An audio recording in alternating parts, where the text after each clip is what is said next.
This is Anikulakpo with the Rise of the Spectre episode 3, 4 and 5. If you are yet to watch the episode 1, 2 and 3, use the link on the top description to watch the full movie. Catch up on Netflix, sit back, watch out as we take you through the story of Arolek and Saro. Don't forget to like and subscribe. Spoilers ahead. From where we stopped the last time, when Arolek cries out to Akin for help, he races after the informant and beheads him. The Bashiro has tried all he can to make a warrior like him, but they all fell on rocks. His attempt to make him sleep with another girl that is not Umawomi did not work. This further strains their relationship. Meanwhile, Queen Sukomi mourns her brother and the older queen advises to keep calm before it should be revealed they sent him to spy on the veiled woman. The next day, Lotora makes it to her mother's house. She welcomes her heartedly and inquires about the father of her unborn child. Learning that the father of the unborn child is Saro, she loses it, but mother and daughter's story do not tally as her mother is alive. It's a month now and Adego has not reported back to Bashiro. Bashiro arrests his family and threatens to eliminate them if Adego doesn't show up. Meanwhile in Oje, Korowi business began to bloom after Saro's unfortunate downfall. Right there, Adego walks into his shop and he was sad. He also got to know about Saro and where he lives in Oje. This might just be the final stop for Adego and his search for Saro. In Oyo, Bashiro visits Awuro and talks about Aurora. Awuro believes he is one woman kind of man. When Bashiro plays to stay with her, she stops him and reminds him that her daughter is around. She reveals her daughter's husband is Saro, and right there Bashiro admits that Saro is alive and might just be Saro he has been looking for. Before leaving, he tells her to confirm Saro's identity with her daughter. Later on that day, Adego catches Saro unaware and gets hold of him. Awura knows that unveiling the truth with her daughter will cause a lot of hurt. She wanders about of the night in great thought and she summons a courage to talk to Lotarala. When she does, her fears are confirmed as her daughter Saro is the same Saro she knows. She begs her daughter never to return to husband Saro, but Lotarala is adamant and wants to leave that night. Awura has no choice but to protect her daughter's happiness. She also remembers her promise to Saro. All the bounty hunters' attempt to find Arolek prove abortive. They brought different women who are not her before the king and the council, but he dismisses them. Same time, king's invitation on condition that she would be alone with the king until the end of the visit and her guards would always be around her. The curious king had no choice but to agree to these terms. The next day, Bashiro visits Awura and inquires about Lotorora's story. Awura lies that it's not the same Saro that Bokilon is looking for. He sees through her and threatens to harm the daughter if she is an obstacle to his success. Awura blows hot and draws a battle line between them. That same day, the veiled woman enters the palace with her entourage. She gets an audience with the king and after many persuasions, she unveils herself. The king is surprised to see Arolek behind the veil, but before he raises his alarm, she stops him. She lies that she was framed by her enemies, the other queens who didn't want her around. She pleaded with the king to bring her back to the palace as the queen, by granting her royal pardon, lifting all the charges against her, she is able to get through the king. Meanwhile, while all this was happening, Queen Sukomi overheard their conversation. Akone on the other hand finds it difficult to stay in the same place as she lives. When Araloki arrives home, she meets a peace Akone. Akone is angry she's using the seduction tactics on the king. They both have a fight and he leaves her. The next morning, she wakes up without Akone by her side, and they tell her he traveled. The rest of the days were miserable because Akone was not around. When Queen Sukomi reveals that she overheard the other queen thinks she is delusional. The next day, Arolek makes his way to the palace as the woman unveils. The Bashiro as well as the two queens sees her and leave the palace and know something is up. The Bashiro seeks an audience with the king and tells him he is going on a travel. On his return, he wishes the king to fix the date for their children's wedding. The king wishes him well and tells him goodbye, but curious Bashiro asks about the veiled woman, but the king does not tell him the truth. Bashiro makes it to Ajay and seeks out Saro in the house only to find Lotorora and her mother Awura having no information about the whereabouts of Saro. Adego on the other hand finds it difficult to return to Oyo as the marking he made on the way are lost. Saro pleads with the three spirit helpers to help him, but they refuse and pray Adego takes him to death. At Oyo, the council discusses on in the stand they should take on the people of Idi. Balegan, one of the chiefs, believes to make a pact with Kuranga and avoid a war would be better rather than Bashiro's intention to go with war with them. The king and half of the council accept this in the absence of Bashoro. The next day, Oyo was in a festival mood. They all welcome Koranga and his people in grand style. Right there, Koranga sees Princess Omawomi and falls in love with her. The two kingdoms promise to be at peace with each other, foregoing all forms of hatred. Prince Koranga further tells the king his eyes on the daughter, and then an immediate preparation for a wedding ceremony between the two royals was made. Bashoran arrives Oyo, and the wedding arrangement was the first thing he met on his way from where he went to. The chief priest on the other hand dreamt of meeting Arolek in the village. He voices out his concern to Bashoro and swears that Arolek is within Oyo but is hiding. Then Bashoran remembers the veil woman and knows that it has to be Arolek. In the sight of the princess, the news of her marriage to Prince Koranga excites Omawomi, and she refuses to play the game of Eo with Awolora. She totally ignores him and breaks the news to her mother.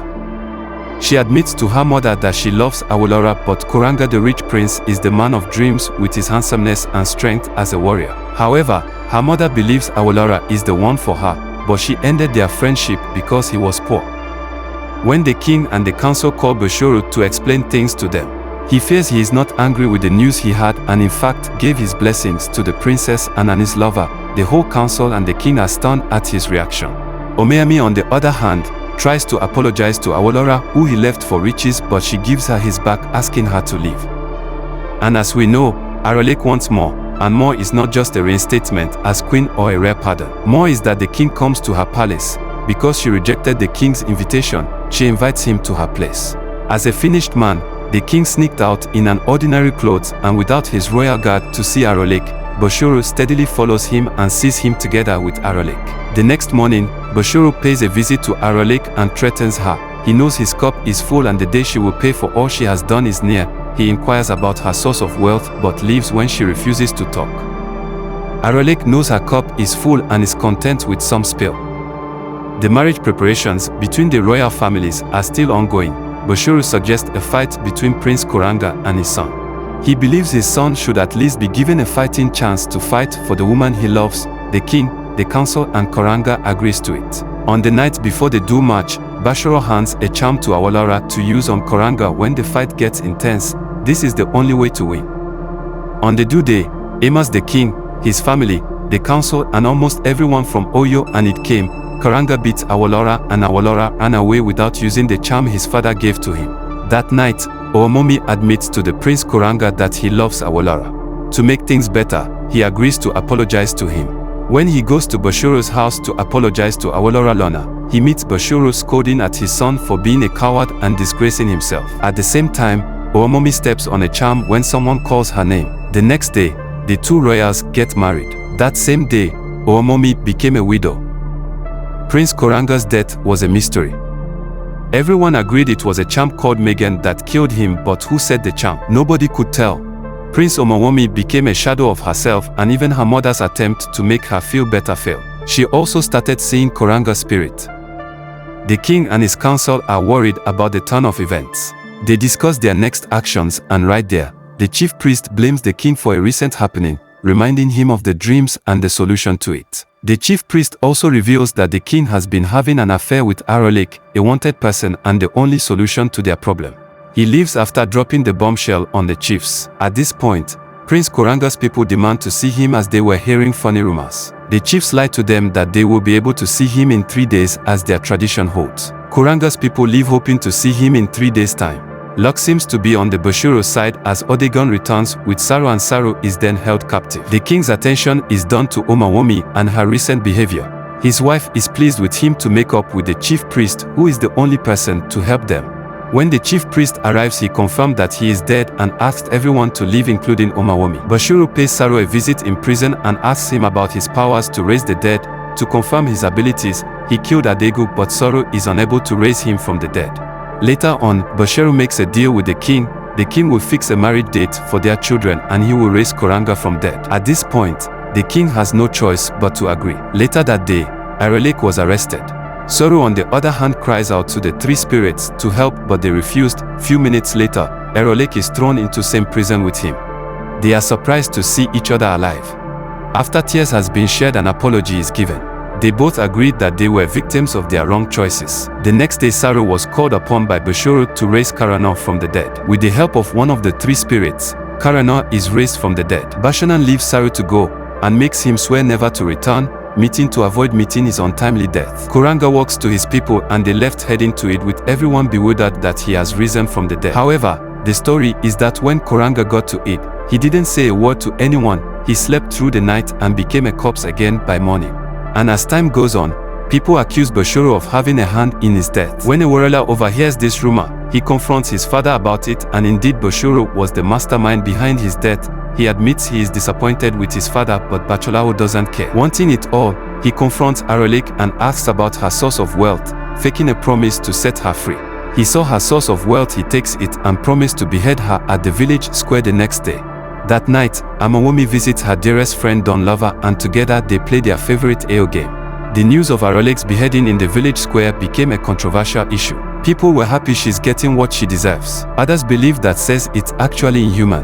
The Bashoro tries to put in his son to go with him, but Aurora refuses to have a hand in the death of an innocent woman. At the village square when Arolek was about to be beheaded, Kuranga's men attacked for revenge and Bashoro was killed. They further went to the palace and requested for their wife. The king's hands are tied and he lets them take Omomi with them despite all the pleasing of his wife. Arolek was taken to the prison but was rescued by Akim with the help of Aurora, who became his friend over a game of ale. When Olona heard the news of his father, he mourned him. Akin and Olek decided to go far away from everything that has held back. She made clear that she's tired of running and might just get what she wants. Later that night, she dreams of Saro and his wish for her to take care of his child and wife. When she wakes up the next morning, she pays a visit to Lotorora and Awora. She carries Saro's child, who is named after him. And here the movie ends with Bokilon leading the three spirits to Heaven's Gate. Whether or not they will be able to cross over is a story for another time, because we are yet to know the fate of Saro, if he is dead or still alive. Hope you enjoyed this movie. Don't forget to like and subscribe. Thanks for watching. Bye for now.